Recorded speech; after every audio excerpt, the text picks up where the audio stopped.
contracultura nasceu nos Estados Unidos na década de 60 e de lá se espalhou para o mundo. Aqui no Brasil, o movimento marcou presença no trabalho de artistas como uma forma de contestar o pensamento político, social e ideológico nos anos 70. Quando se pensa em contracultura, a música é a primeira coisa que vem à cabeça.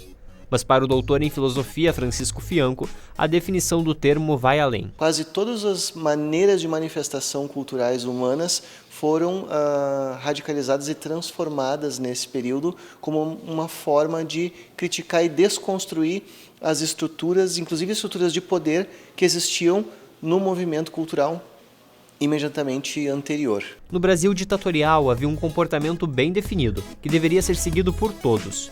O doutor em filosofia, Gerson Trombetta, explica que os movimentos contraculturais nos anos 60 e 70 passavam longe dessas regras.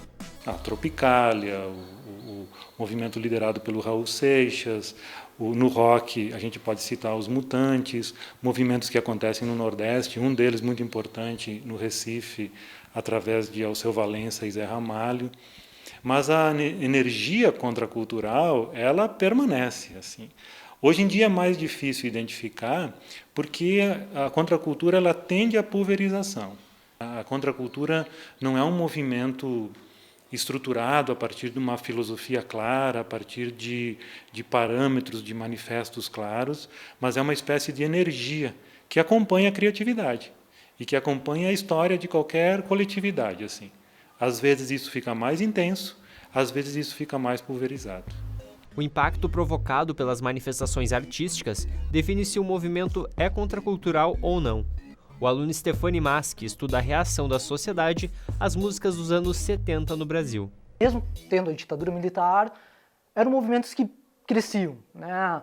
A gente podia pegar muito bem o contexto dos Estados Unidos, Inglaterra, e no Brasil, o que movia os jovens?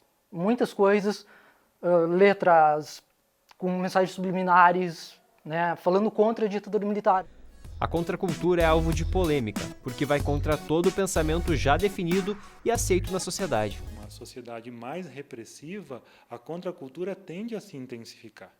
Na medida em que a abertura acontece, que a sociedade se torna mais democrática e mais aberta à diversidade, os elementos contraculturais eles vão saindo da ideia de movimentos muito grandes e vão se tornando realmente gestos. Ao invés de proibir a contracultura, a tendência é aceitar a contracultura e começar a reproduzir ícones de contracultura e transformá-la em cultura para que o potencial crítico da contracultura seja de alguma forma minimizado e, além de minimizado, olha que mágico, dê lucro, que hoje não tem mais uma cultura correta.